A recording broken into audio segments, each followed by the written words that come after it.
ଯନ୍ତ୍ରଣା ତୋ ଅବସ୍ଥାରେ ପହଞ୍ଚିବ ସେ କଥା ବହୁତ ସାରା ଚିନ୍ତା କରିପାରୁନୁ, ହେଲେ ମୁଁ ଚିନ୍ତା କରିପାରୁଛି। ଚିନ୍ତା କଲେ ସମସ୍ୟା ଦୂର ହୁଏ ବାବା। ଆରେ ସମାଜରେ ମୋର ପ୍ରଥମ ପୁରୁଷ ଯେ ଦ୍ୱିତୀୟ ବିବାହ କରିବାକୁ ଅନେକ ପୁରୁଷ ଦ୍ୱିତୀୟ ବିବାହ କରୁଛନ୍ତି, କିନ୍ତୁ ସେ ବିବାହ ସେ ସନ୍ତାନର ସୃଷ୍ଟି କରିବାକୁ କେବଳ ଉଦ୍ଦିଷ୍ଟ ଏ କଥା କିଛି ଗ୍ୟାରେଣ୍ଟି ଅଛି? ନିଜ ଜୀବନରେ ଏକ୍ସଟ୍ରା ମନୋରଞ୍ଜନ ପାଇଁ ହଉ କିମ୍ବା ଏକ ପତ୍ନୀର ସନ୍ତୋଷ ହେଇପାରୁନଥିବା ପୁରୁଷମାନେ ତୃତୀୟ ତୃତୀୟ ବିବାହ କରୁଛନ୍ତି। ଯଦି ତ ସେମିତି ଇଚ୍ଛା ଅଛି ତାହେଲେ ବିବାହ କର, ମୁଁ ଆପତ୍ତି କରିବିନି।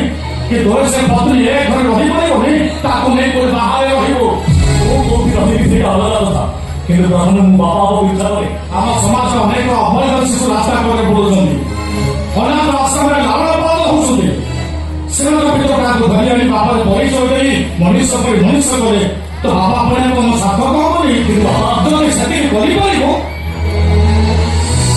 ତାହେଲେ ସମାଜରେ ଆଦିକତ ସମସ୍ତ ଆଗରେ ସବୁ ଧନ୍ୟ ମନେ କରାଯାଏ। ତାହେଲେ ତମକୁ ଧନ୍ୟ ମନେ କରିବାକୁ ମୁଁ ଗୋଟେ ପାଳିତ ସନ୍ତାନ ବାପା ହେବି।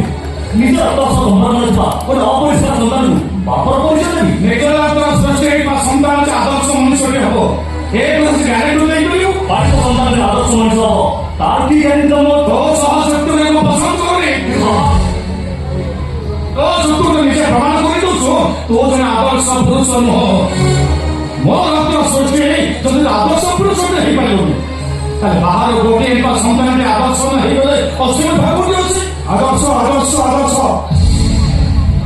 ଏ ଘର ଆଦର୍ଶ ନେଇ ସବୁବେଳେ ଭାଷଣ ଚାଲିଛି। ବାବା ଆଦର୍ଶ ହଉଛି ଗୋଟେ ଫପା ବାକ୍ୟା ଯାହାର ଭିତରଟା ଖାଲି ହେଲେ ଆଦର୍ଶ ବହୁତ ବେଶୀ। ଏକଥା ତୁ କହିବୁ ମୁଁ ଜାଣେ।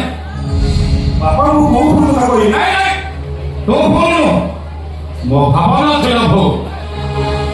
ଯୋଉ ଓକିଲ ପାଠ ପଢିବାକୁ ଠିକ କଲୁ ସେଦିନ ମୁଁ ଭାବିଥିଲି ତୋ ବାପାଙ୍କୁ ନେଇକି ଆଦର୍ଶକୁ ସମ୍ମାନ ଦେଇ ଗୋଟେ ଆଦର୍ଶ ସଦସ୍ୟକୁ ଓକିଲ କିଏ ହବ। ଆଜି ଗୋଟେ ଗୁଣ୍ଡା ଖୁନି ମରଣକୁ ବେଲ କରି ମୋ ଭାବନା ଭୁଲରେ ପ୍ରମାଣ କରି ମୋ ଆଶାକୁ ନିରାଶରେ ପରିଣତ କରିଦେଲୁ। ଆଦର୍ଶ ପଛରେ ପରିଚୟ କଲେ ଆଦର୍ଶ ସାଇ ବଡ଼ ମଣିଷ ବଡ଼ ଦୁଃଖ ଆଉ ଯନ୍ତ୍ରଣା ଦିଏ। ତାକୁ ନେଇ କହିଲୁ ମଣିଷର ଜୀବନ ସେମିତି କଣ ପସନ୍ଦ କରେନି। ତାଛଡ଼ା ବାପା ଯୋଉ ଲୋକକୁ ଥାନାରେ ମୁଁ ବେଗରେ ମୋବାଇଲ ଆଇନି ସେ ହେଉଛି ରାକେଶ ଭାଇ ଲୋକ। ଆଉ ତମେ ଜାଣିଛ ରାକେଶ ଭାଇ ମୋ ଭଉଣୀକୁ ମୁଁ ବହୁତ ଭଲ ପାଏ। ଏମିତି ବିବାହ କରିବା ପାଇଁ ମୋତେ ନିଷ୍ପତ୍ତି ଦେଇଛନ୍ତି। ସମ୍ଭବ ଦୃଷ୍ଟିରୁ ତାଙ୍କ ପ୍ରତି ମୋର କିଛି କର୍ତ୍ତବ୍ୟ ଅଛି ନାହିଁ। ଭାଇ ପୁଅ ଚମତ୍କାର ଅଭିମୁଖ୍ୟ।